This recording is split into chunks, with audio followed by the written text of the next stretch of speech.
ایک ریلیٹو ہمارا ڈیفینس میں تھا تو اس کی وجہ سے انون گن مینز نے ان کو اغوا کیا رات تقریباً 10 بجے اٹھا کے لے گئے. تو ہمیں پھر صبح پتہ چلا انہوں نے اس کو مارا ہے تقریباً گھر سے لے کے 3-4 کلومیٹر دور.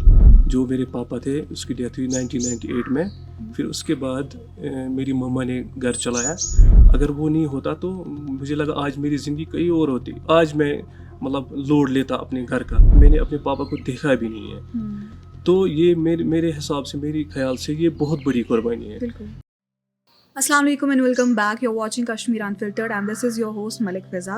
ابھی میرے ساتھ موجود ہے ظہور احمد بٹ، جن کے سر سے والد کا سایہ بچپن میں ہی اٹھ گیا تھا وائلنس کی وجہ سے، جنہوں نے اپنی جو یوتھفل ڈیز ہے وہ بہت ہی میزریبل طریقے سے گزارے ہیں. بہت شکریہ ہمارے ساتھ جڑنے کے لیے. السلام علیکم. وعلیکم السلام.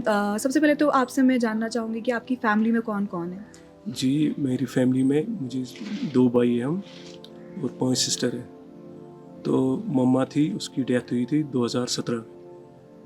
جو میرے پاپا تھے اس کی ڈیتھ ہوئی 1998 میں. پھر اس کے بعد میری مما نے گھر چلایا اور بیچ میں مزدوری بھی کرنی پڑی اس کو. تو گھر چلانے کے لیے اپنا جو فیملی میں اس کے 5 لڑکیاں تھیں 2 لڑکے تھے ان کو چلانے کے لیے. تو میں بھی پڑھ رہا تھا تب میں چھوٹا تھا جب میرے پاپا کی ڈیتھ ہوئی. کتنے چھوٹے تھے آپ؟ 1998 میں 3 سال کا تھا. اچھا. تو پھر میں نے بھی پڑھائی شروع کی. تقریباً میں 10th تک پہنچا. 10th تک میں نے جب پیچھے دیکھا اپنی مما کو. اس نے بہت سارا جو پریشانی تھی مطلب مزدوری کرنی پڑی اس کو. دقت غریبی تھی بہت زیادہ. تو میں نے سوچا نہیں میرے لیے ٹھیک نہیں ہے کہ میری مما وہ بھی ایج میں پہنچی تقریباً 50 قریباً. تو اس کو بہت پرابلمس آ رہی تھی، سختی آ رہی تھی. تو پھر میں نے پڑھائی وہاں روکی 10th میں. کیا ہوا تھا آپ کے والد کے ساتھ؟ کیوں انہیں مارا گیا؟ ہاں وہ نارمل زندگی گزار رہا تھا. تو اس کا ایک مطلب ایک ریلیٹو ہمارا ڈیفینس میں تھا. تو اس کی وجہ سے انون گن مینز نے ان کو اغوا کیا رات تقریباً 10 بجے اٹھا کے لے گئے. تو ہمیں پھر صبح پتہ چلا انہوں نے اس کو مارا ہے تقریباً گھر سے لے کے 3-4 کلومیٹر دور لے کے گئے ان کو. تو پھر ہمیں معلوم ہوا اس کی ڈیتھ ہوئی. تو اس ٹائم آپ 3 سال کے تھے؟ میں تب اس ٹائم 3-4 سال کا تھا بس. میرا ایک بھائی بھی تھا، بھائی بھی ہے وہ میرے سے 2 سال بڑا ہے مگر وہ اب نارمل ہے. وہ گھر کا کام یا گھر کا خرچہ اٹھا نہیں سکتا تھا. تو پھر میں نے 10th میں اپنی پڑھائی روکی. تو میں نے سارا جو گھر کا پریشر تھا اپنے اوپر لیا. تو مجھے بھی پھر بہت ساری پریشانی اٹھانی پڑی اس بیچ. تو پھر میں نے گھر چلانا شروع کیا. میں بھی باہر کام کر رہا. میں گھر سے باہر تقریباً 20-30 کلومیٹر دور کام کر رہا تھا. تو پھر میں تھوڑا بڑا ہوا تو SRO بھی میں نے پھر اپلائی کیا. میری مما نے کیا تھا اپلائی SRO کے لیے. تو اس کو وہ بھی بیچاری مطلب دفتروں پہ جاتی تھی. اس کو بھی دھکے کھانے پڑی. کبھی فائل وہاں رکتی تھی کبھی دوسری دفتر میں رکتی تھی.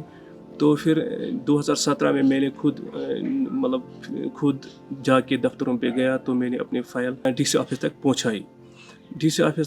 تو پھر وہاں ہی رکی میری فائل تقریباً 2025 تک. 2025 میں جب LG صاحب نے جو آرڈر نکالا تو پھر اس میں بھی میرا نمبر آیا، میرا سیریل بھی آیا. تو مجھے جاب ملا. شکر گزار ہوں LG صاحب کا. اس نے یہ جو سٹیپ اٹھایا تو اس میں مجھے سہارا ملا. تو پھر آج میں بہت خوش ہوں. تو کیا اس جاب کو ملنے کے بعد کچھ بہتری آئی آپ کی زندگی میں؟ ہاں بالکل بہتری آئی ہے. جب جاب ملا تو مجھے امید ہی نہیں تھی. تو پھر جب جاب ملا تو آج میں خوش ہوں. میں بھی اب اپنا گھر جو سپنے میرے بھی تھے، کچھ میرے بھائیوں کے بھی اور میری سسٹرز کے بھی کچھ سپنے تھے. اور مجھے گھر بھی نہیں ہے. میں 2-3 کمروں میں ہوں، وہ بھی کچے گھر ہیں. اب میں بھی سپنے دیکھ رہا ہوں. امید مجھے بھی ہے کہ میں ایک نیا مکان بنا سکوں یا جو اپنی کچھ خوشیاں تھیں وہ بھی کروں. مطلب بہت سارے ہوتے ہیں زندگی میں خواہشیں، مطلب امیدیں ہوتی ہیں. وہ میں انشاءاللہ اب آہستہ آہستہ ٹھیک ہو جائے گا. وائلنس کی وجہ سے آپ نے اپنے والد کو کھویا. آپ کی لائف نے کمپلیٹ ایک ڈفرینٹ ٹرن لیا. آپ کو لگتا ہے کہ اگر حالات بہتر ہوتے، اگر ویسا کچھ نہ ہوا ہوتا تو آپ کی زندگی آج کسی اور طریقے سے چل رہی ہوتی؟ ہاں بالکل. اگر ویسے نہیں ہوتا کہ جیسے میرے پاپا کے ساتھ ہوا ہے میں سوچ رہا ہوں کہ آج جو میں نے پچھلی زندگی تھی، مطلب جو میری ینگ ایج تھی، مجھے بہت سارا سفر کرنا پڑا اس میں، بہت مشکلات مجھے جھیلنی پڑی اس ٹائم. اگر وہ نہیں ہوتا تو مجھے لگا آج میری زندگی کئی اور ہوتی. آج میں مطلب لوڈ لیتا اپنے گھر کا. تو تب میرے کھیلنے کے دن تھے، مطلب میرے مطلب خوشیوں کے دن تھے، وہ میں نے نہیں دیکھے. وہ میں اب محسوس کر رہا ہوں کہ تھوڑا بہت مجھے بھی سہارا ملا. تو کیا ہوا تھا ایگزیکٹلی؟ آپ نے کہا کہ کچھ اننون لوگوں نے ان کو اٹھایا، پھر آپ کو اگلے دن پتہ چلی. ہوا کیا تھا اصلی میں؟ پھر آپ کو کیسے پتہ چلی کیا ہوا تھا؟ ریلیٹو ایک ڈیفینس میں کام کر رہا تھا، وہ بھی سمجھو اپنی فیملی میں تھا، ہمارا قریبی رشتہ دار تھا وہ. تو انون گن میں ان کو پتہ ہے کہ مطلب وہ بھی اس کے ساتھ اٹھتا بیٹھتا تھا، مطلب میرا پاپا وہ بھی اس کے ساتھ چلتا اٹھتا بیٹھتا تھا. تو اس کی وجہ سے انہوں نے پھر اس کو اغوا کر کے اس کو شہید کیا. آپ کیا چینجز چاہتے ہو اب ہمارے کشمیر کی سوسائٹی میں آئے، جو بھی پہلے رہا ہے، اور اب آپ کیا چاہتے ہو؟ ہاں، جو ٹیررزم رہا ہے پچھلے کئی سالوں سے یہاں کشمیر میں، زیادہ تر ڈسٹرکٹ کپوارہ کی بات کروں میں، یہاں پہ بہت زیادہ ٹیررزم تھا. اب مجھے لگ رہا ہے کہ یہاں پہ اب ماحول ٹھیک ہے، اچھی طرح سے زندگی گزر رہی ہے. تو جب آپ کو اتنا کچھ فیس کرنا پڑا، لائک آپ کا پورا بچپن اسی چیز کے ساتھ چلا گیا، کبھی یہ ذہن میں آیا کہ آپ اپنے باپ کا بدلہ لیں گے اب ان لوگوں سے؟ بدلہ تو میں تب لیتا جب مجھے کچھ مطلب ہوتا، اختیار میں ہوتا کچھ، تب لیتے. یا ہمیں کوئی سپورٹ ہوتا، تو ہمیں اوپر والے کے بغیر کوئی سپورٹ ہی نہیں تھا. ایز اے کشمیری آپ نے بہت فیس کیا ہے وائلنس کی وجہ سے. آپ کی طرح کئی ایسے گھر ہیں جو ابھی بھی وائلنس کے شکار رہے ہیں. تو کیوں لگتا ہے آپ کو کہ ہمیں پھر بھی یہ سننے کو ملتا ہے کہ کشمیری جو ہے وہ انڈین نہیں ہے، وہ اینٹی انڈین ہے؟ دیکھو، کشمیریوں نے بہت ساری قربانی دی. میں نے آپ کو پہلے بھی بتایا، یہاں پہ بہت زیادہ ٹیررزم تھا. تو اس سے زیادہ کیا قربانی دیتا کشمیری؟ دیکھو، میں نے اپنے پاپا کو دیکھا بھی نہیں ہے.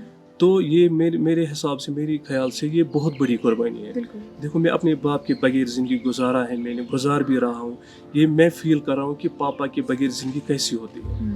تو اس سے میرے خیال سے، میرے سوچ سے، کہ اس سے بڑی کوئی قربانی نہیں ہے. اب اور کیا کرے گا کشمیری کے، مطلب وہ سمجھیں گے پھر ہم انڈین ہیں. ان لوگوں کے لیے چھوٹا سا میسج دے دیجیے جنہوں نے آپ ہی کی طرح پرابلمس فیس کری ہے، وائلنس دیکھی ہے. ان کو بتائیے کہ کس طرح آپ نے ان مشکلوں کو ٹیکل کیا اور اپنی زندگی کو آگے بڑھایا. میں ان سے یہی گزارش کروں کہ آپ صبر رکھیے، اطمینان رکھیے کہ انشاءاللہ سب ٹھیک ہوگا.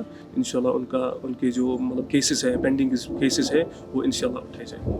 بہت بہت شکریہ. ہم امید کریں گے آپ کی آگے کی لائف بہت اچھے سے گزرے. Thank you so much. You are watching Kashmir infiltrated. Until next time, this is your host signing of.